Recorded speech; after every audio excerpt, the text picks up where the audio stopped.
Naguluhan ako kanina. May sinabi si Lola kasi nabibilhin. Holland shoe siya ng Holland shoe.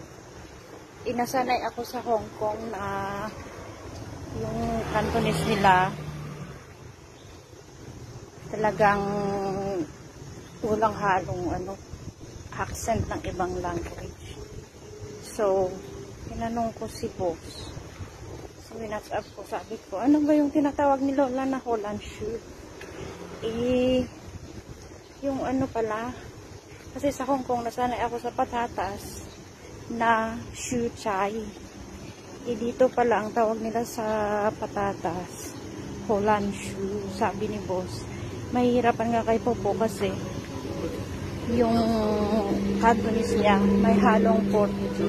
Kaya naman pala ang hirap, minsan ang hirap na intindihin kahit na sabi ko, may alam naman akong konting Cantonese, pero meron pa ring naguguluhan ako pag naririnig ko si Popo.